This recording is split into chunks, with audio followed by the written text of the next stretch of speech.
So there's been some controversy going around with the New England Patriots and the Houston Texans.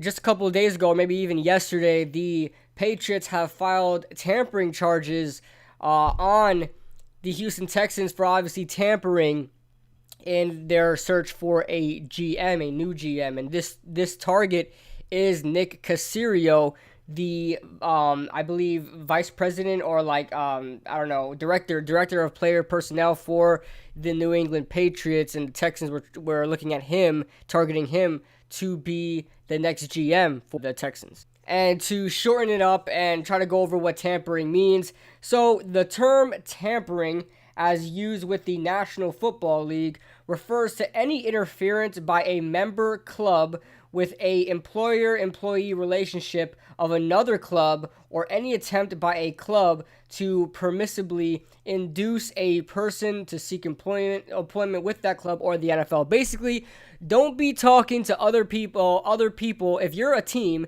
don't talk to other people of another team unless you get permission from that team. Don't do it behind closed doors, things like that. If they're still employed, you can't have that type of relationship. It's just not going to work. You can't do that. It's called it's tampering.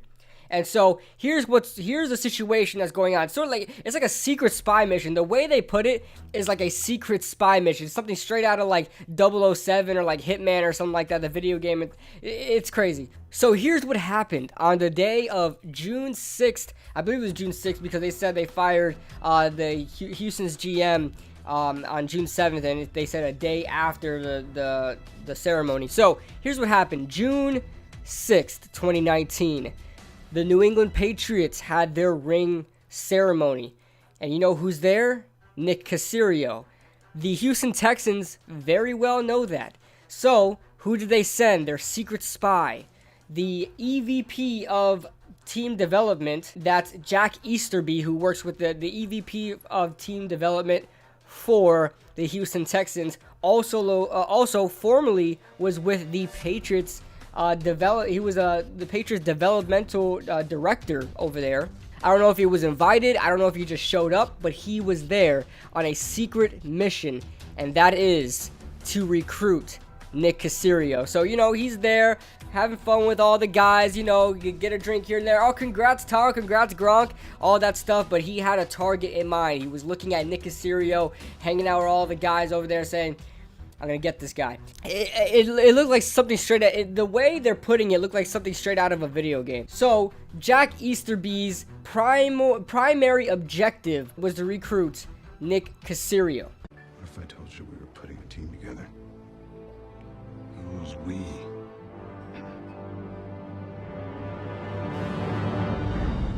So apparently there has to be some kind of agreement or something like that with Nick Caserio, because he didn't just straight up snitch on Houston. I think he may be interested in the job, and that's why Houston, one day after, on June 7th, fired their former GM, their GM at the time, Brian Gaine, after he had a weird draft. I'll say it's weird. But they fired him after Jack Easterby talked to Nick Caserio. So obviously there had to have been some kind of a verbal agreement in mind there. And the Patriots started to, pick up the pieces a little bit. Like, why was Jack Easterby there? Why did they fire the GM right after the ceremony? And Jack Easterby is working with the Houston Texans right now.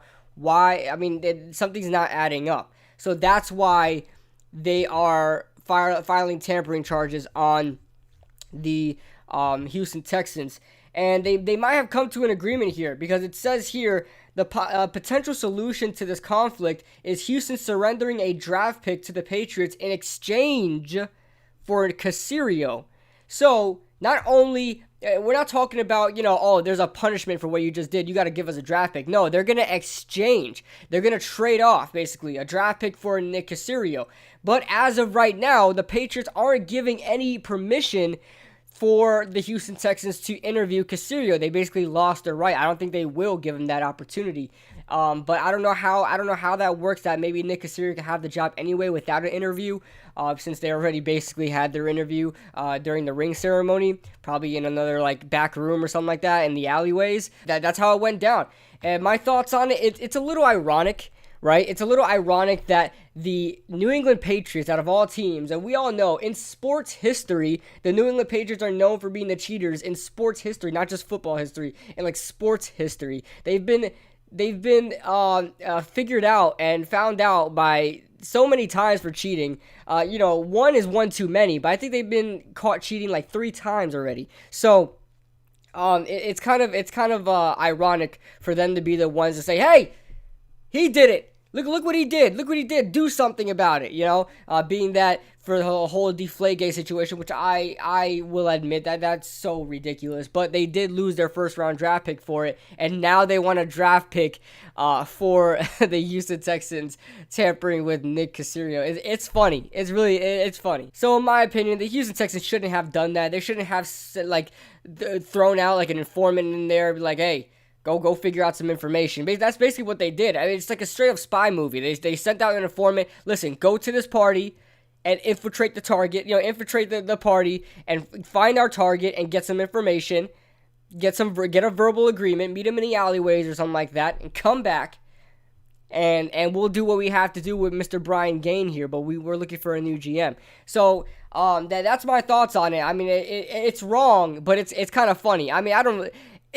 It adds for a good story, right? It adds for a good story. So leave your thoughts in the comment section below. It is kind of weird it happened to the Patriots. I believe one time before they got somebody for tampering. It says it here. It says the most recent example of this kind of NFL tampering also involved the Patriots. New York Jets owner Woody Johnson was charged with tampering by the New England Patriots and subsequently fined $100,000 in April of 2015 after he made comments in 2014, December 2014, that he would love to have Darrell back, referring to Darrell Revis, who at the time was playing with the New England Patriots on a 1-year contract. Revis rejoined the Jets during the 2015 offseason on a 5-year pact, but that didn't even last that long. They're basically that sibling that says, "Oh, mom, look what he did.